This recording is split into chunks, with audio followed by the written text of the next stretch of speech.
Alors bonjour à tous, aujourd'hui nous allons faire une leçon de conjugaison et nous allons parler de l'imparfait.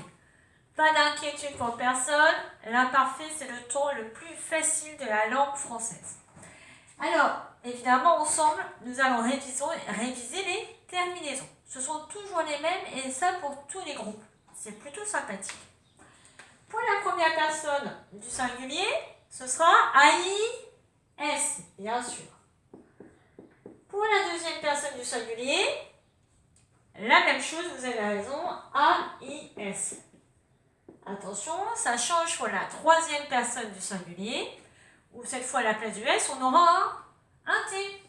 A-I-T. Bon, rien de surprenant pour la première personne du pluriel, sauf qu'il faut penser, avant le ONS, il faut penser au voyelle, le I. Ça va donner I-O-N-S. Et c'est la même chose pour la deuxième personne du pluriel. I, E, Z.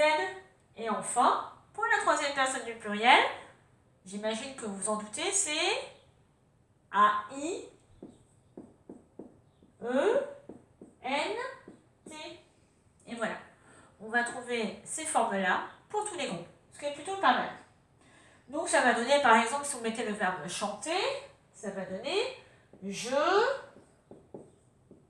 chantais. Voilà. Tu chantais, il chantait, nous chantions, vous chantiez, il chantait. On peut même le prononcer un petit peu comme à la mode du Sud en « est ». Je chantais, tu chantais, il chantait. Bon, vous avez compris. Quelle est la spécificité? À quoi il va falloir penser?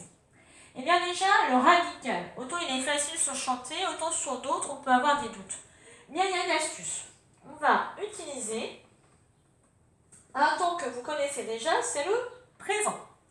Et on va utiliser à la première personne du pluriel. Par exemple, le verbe chanter. Au présent, ça fait je chante, tu chantes, il chante, nous chantons. Nous chantons. La terminaison, dans ces cas-là, c'est O-N-S.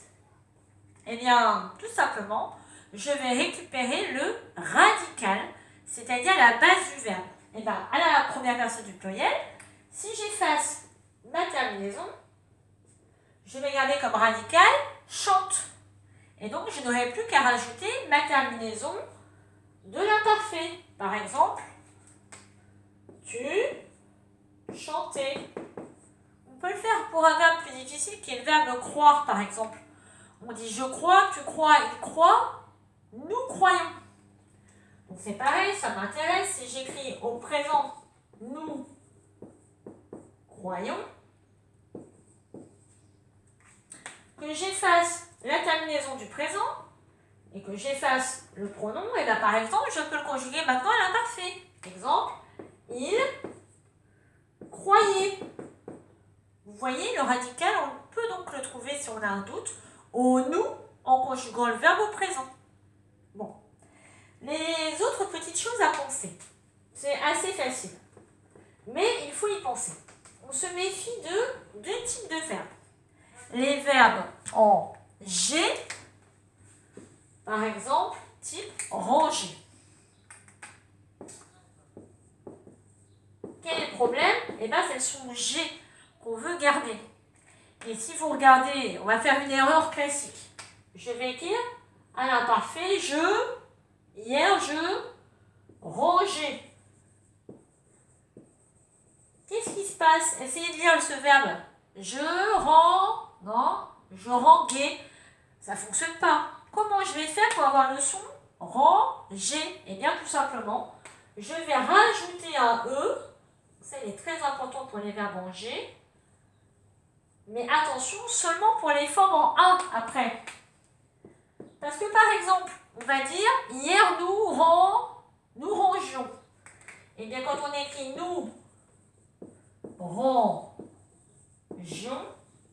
essayez de lire. Ah oui, ça fait rangions. On n'a pas besoin de mettre un E devant le I ou après le I. Ça ne sert à rien. Donc on va mettre ce E devant les terminaisons en A simplement. C'est la même chose pour les verbes en C. Enfin, c'est le même fonctionnement. Disons qu'il faut s'en méfier. Par exemple, le verbe pincer. Donc attention, tous les verbes en C, il faut s'en méfier. Eh bien, si je veux écrire je pinçais, et je l'écris comme ça. Je pinçais. Oui, essayez de lire je paquet là encore. Eh bien, qu'est-ce qu'il va falloir mettre évidemment? Une cédille. Et alors, c'est comme tout à l'heure, c'est uniquement pour les formes où il y a un A derrière. Parce qu'on dira nous pincions, pas besoin de cédille. Vous pinciez, pas besoin de cédille. Donc, il nous reste une petite subtilité. Ce sont les sons où il y a déjà un I dans le radical. Mais si vous suivez la règle, pas de problème. Par exemple, le verbe rire. Je suis la règle du nous au présent. Ça fait je ris, tu ris, il rit, nous rions au présent. Quel est le radical? Bien, il faut que j'enlève la terminaison. Vous enlevez quoi comme terminaison? Ben, ONS au présent. Donc, il nous reste un radical en I. Et quelle est la terminaison à nous de l'imparfait? AIS, AIS, AIT? Eh oui, IONS. Donc, qu'est-ce qui va se passer? Eh bien, on va avoir deux I côte à côte. Ben oui, il en faut un pour le radical et un pour la terminaison. Donc, deux I. Bon, ben c'est pareil pour les verbes avec un son IE. Hein, les verbes, par exemple, habiller. Hein. On entend déjà dans habiller, vous entendez déjà ce son IE. Et bien, il va quand même falloir rajouter évidemment le I de la terminaison. Ce qui va donner vous habillez quand même vos enfants. Et voilà. Donc, pour résumer, il faut que je pense que ce sont toujours les mêmes terminaisons. AIS, AIS, AIT, IONS, à vous, IEZ, AIET. Il faut que je pense qu'on peut utiliser, et même il faut le faire, le radical du présent, mais à la première personne du pluriel nous, avant de rajouter toutes les terminaisons. Et puis, je me méfie des verbes en C, en G, et les verbes où il y a un I à l'intérieur du radical ou un son IE. Et voilà, vous savez tout, vous n'avez plus qu'à compléter votre leçon et à faire les exercices. Alors, bon courage à tous!